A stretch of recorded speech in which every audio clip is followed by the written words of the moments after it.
O Congresso Nacional aprovou o projeto de diretrizes orçamentárias de 2023 sem a inclusão da obrigatoriedade do orçamento secreto, que na prática institucionalizava o toma lá da cá.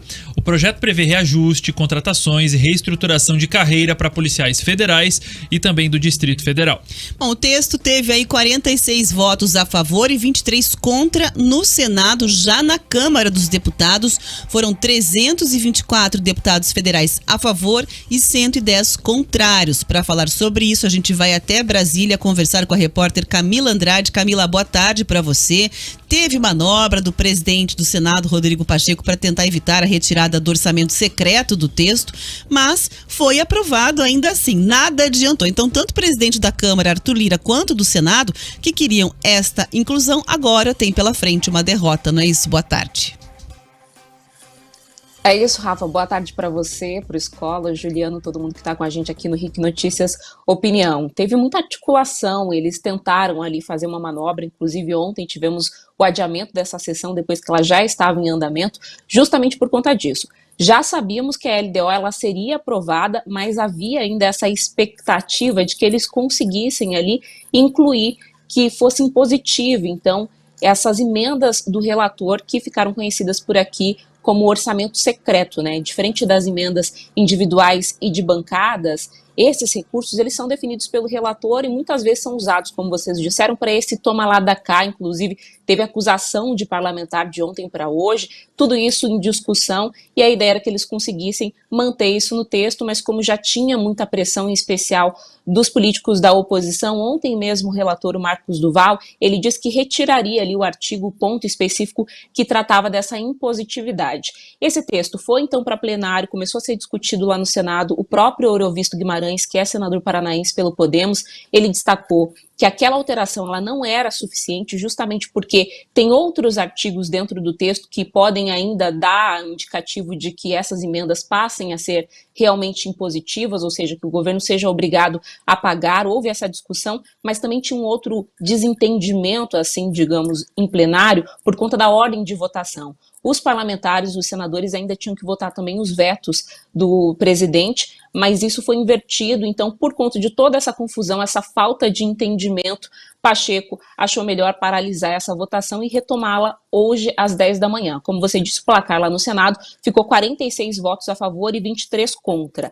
Mas como, apesar da gente ter aí essa questão da impositividade retirada do texto, mas com outros artigos polêmicos, como destacado ontem por Eurovisto, todos os parlamentares do Podemos, então os 3 senadores paranaenses, votaram contrários a essa LDO. A LDO, só para a gente deixar claro, dá as bases para a elaboração do orçamento do próximo ano. A previsão, então, para 2023 é de um déficit de 65 bilhões, quase 66 bilhões de reais, com meta de resultado primário do governo federal, inflação de 3,3% e crescimento do PIB de 2,5%. A gente tem os destaques ali que o Escola falou em relação a algumas carreiras específicas do serviço público, em especial aqui do Distrito Federal, um salário mínimo de R$ 1.294.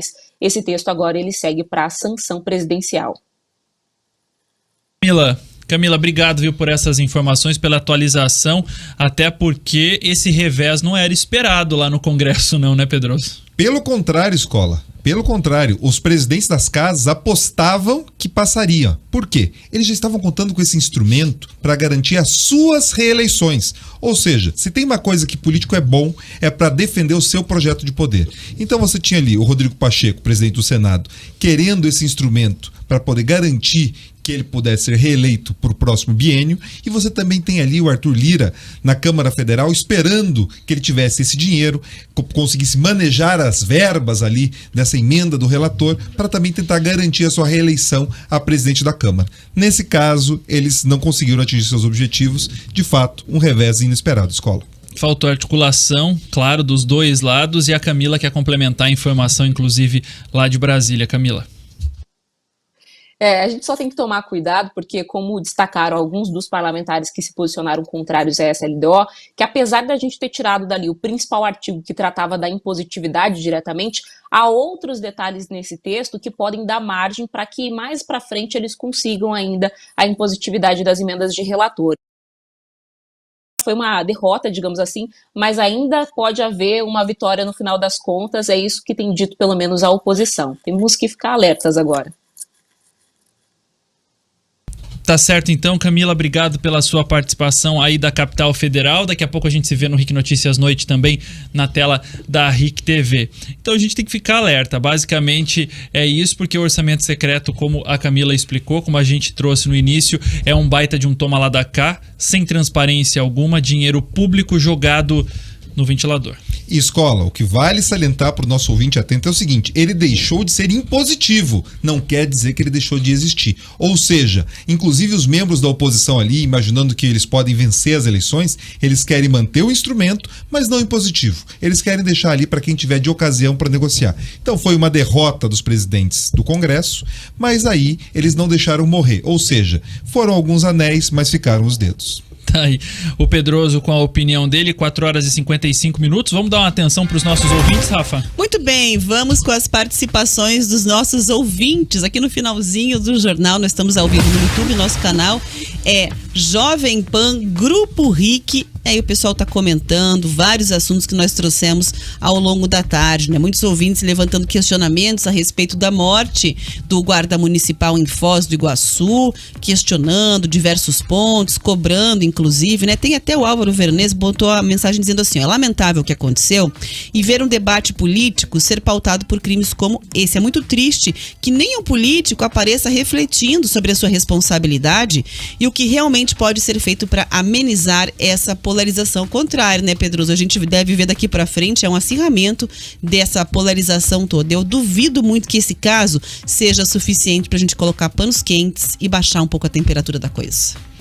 Muitos candidatos, eles se alimentam, tá, de um discurso conflituoso. A gente tem que lembrar desse histórico desde o início daquela polarização PT-PSDB.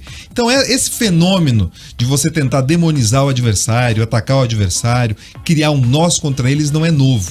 Então por isso que quando algumas pessoas tentam trazer algo de novidade, usando esse caso concreto como um grande sintoma, na verdade é um tanto quanto precipitado. Então assim, eu concordo com a Rafa, essa questão da polarização, uma agressividade na política brasileira, isso já é histórico. Agora, isso ser consolidado em violência concreta, aí já é um caso para se analisar, para esperar o desenrolar das coisas.